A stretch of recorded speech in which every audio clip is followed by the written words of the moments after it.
Quoi de mieux qu'un concours culinaire pour provoquer un peu d'émulation entre ses chefs et promouvoir la restauration en maison de retraite. Le groupe Noblage a lancé le 23 septembre dernier à Nantes la première édition de son trophée culinaire et a présélectionné 6 de ses établissements pour l'occasion. Les équipes des résidences Kreisker, Athéna, des Camélias, de Jérôme, de Vincennes et d'Aigues-Marines entrent par intervalle de 20 minutes. La première préoccupation de tout cuisinier qui se respecte, c'est de se laver les mains, puis de s'approprier le lieu. Mais il n'est pas toujours facile de s'y retrouver. Au pire, on peut toujours compter sur son voisin. T'as une cuve par là ?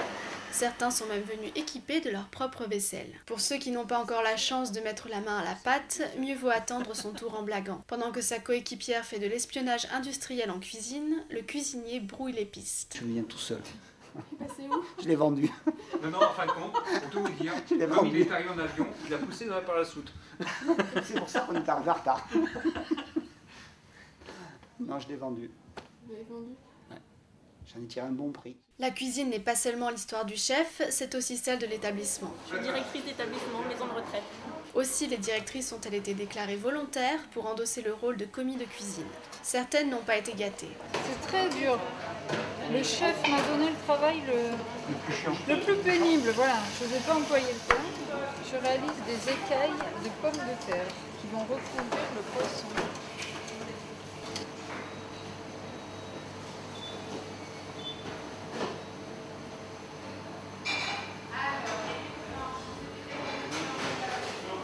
Une fois n'est pas coutume, certaines directrices acceptent avec beaucoup d'humilité ce renversement des rôles.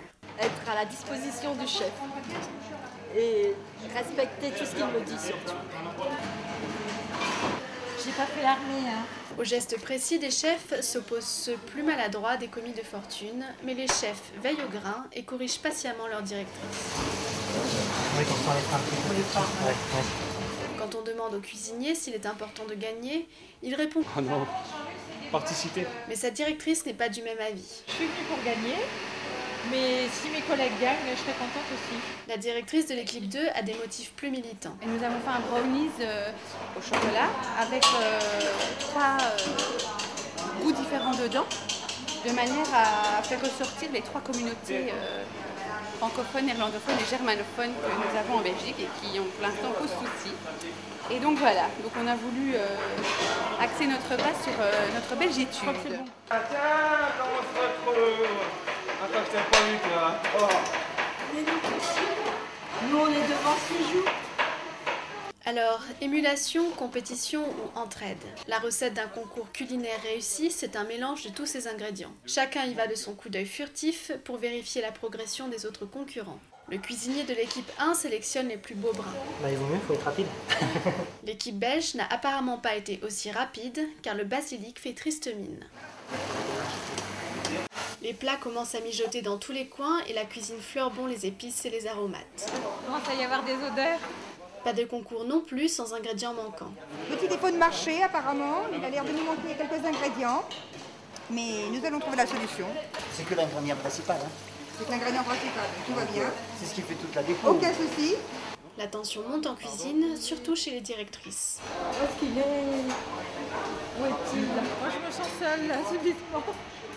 Chacun y va de sa méthode pour décompresser. Les commis sont en train de se nourrir pour tenir le coup. L'équipe belge a un peu plus de mal à gérer son stress et c'est la sauce qui en pâtit. Zut, on va la rater là. Je me demande que les échalotes sont crues. Le stress entraîne une certaine mauvaise foi. Bon, tout va bien. Certains pactisent carrément avec l'ennemi ou sauvent in extremis le caramel du voisin. Vient le moment tant attendu et tant redouté, la présentation au jury. Enfin, si jury il y a. On est trop tôt là, le jury n'est pas prêt. Dans un souci d'impartialité, le Noblage a souhaité qu'il y ait des intervenants extérieurs au groupe. Le Noblage est représenté par Jean-Paul Ciré, le PDG du groupe, et du docteur Jean-Achille Kozik. Le reste du jury est composé du propriétaire de la cave de Longchamp à Nantes, Dominique Joly, du directeur du mensuel des maisons de retraite, Luc Broussy, et d'un chef 2 étoiles au guide Michelin, Laurent Sodo. Chaque équipe met la touche finale à son plat.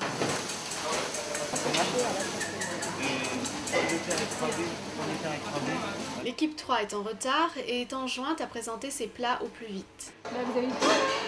Non, vous avez eu le temps? 2h50. Je supporte pas le temps. Les cuisiniers ont rivalisé d'imagination pour épater le jury. Ils ont composé autour des ingrédients imposés, le rouget et la pomme de terre, des plats alléchants et les présentent chacun à leur tour. Inconsciemment, les équipes adoptent une attitude très différente face au jury. Il y a ceux qui attendent sagement et en silence, ceux plus loquaces qui justifient avec passion leur choix culinaire. Le vignoble de Banyuls, il est exactement comme celui de Bandol, il est face à la mer. Et bon, ça sent l'écume, quoi. Ils sont rares dans le sud chez nous, on manque d'humidité, c'est très sec, donc c'est pas facile de faire du vin blanc. De rouget. Il y a ceux aussi qui redeviennent des écoliers devant le jury et qui, dans l'excitation, se montrent un peu gauches. D'autres entrent en conciliabule. Côté jury, les babys salivent et chacun prend des notes très studieusement. Quand la porte se referme, les commentaires vont bon train. C'est joli. C'est joli, mais pourquoi une sauce froide sans l'appeler chaud-froid? Après, on peut contester le chaud-froid, mais le problème, c'est que c'est surprenant. C'est joli parce que c'est quand même l'écaille et tout ça. Oui, sur le plan esthétique, il y a du travail. Moi, elle était froide. Donc, c'est une volonté ou c'est... Ah oui, donc c'est pas une volonté. L'huile d'olive, les aromates, les herbes aromatiques. On sentait à Perpignan. La cuisson du rouget, moi ça m'a pas plu là. Même pas un filet là, dans une assiette. Qu'est-ce qui fait des restes de marchandises? Déception en cuisine, les équipes découvrent que les jurés ont picoré les plats du bout des lèvres. Gâchis. Ça vaut la peine. Il est vrai qu'ils doivent déguster 6 plats et autant de desserts. Après la valse des plats, la farandole des desserts. L'audace est encore au rendez-vous, le cuisinier de l'équipe 5 sert un œuf cocotte au chocolat. Pour moi, pour l'instant, c'est le plus beau des desserts depuis le début. Pour moi, c'est le plus beau des desserts depuis le début. Très bien présenté. Les jurés sont toujours aussi loquaces. On est pourtant en France le pays en principe du goût et des bonnes choses. Et le champagne à la fin du repas, c'est une catastrophe. Rien à voir avec le plat. Il faut tester. Savoir s'il faut les refaire après ou pas. Pendant que certains se délectent des plats des autres et trinquent allègrement, les chefs sont de corvée nettoyage. Des fois on dit, après l'effort on le réconfort, mais non c'est pas vrai. Pendant ce temps, le jury délibère, mais les jeux ne sont pas faits car les résultats font l'objet d'un calcul compliqué. Les participants, eux, spéculent. C'est ma présentation qui n'a pas été à la hauteur de mes espérances. Mon étoile de mer a été un petit peu tronquée, dirons-nous. On a légèrement manqué la gélatine. Non, ça va. On est assez confiants. Ils ont peut-être un peu avec le vin, on les a... Mais... Pour la remise des trophées, le chef Laurent Sodo a invité tout ce petit monde dans son restaurant. Toutes les équipes seront gagnantes, elles repartiront avec des bouteilles de vin. Les notes sont cependant serrées et c'est finalement l'équipe de la résidence des Camélias qui remporte le concours.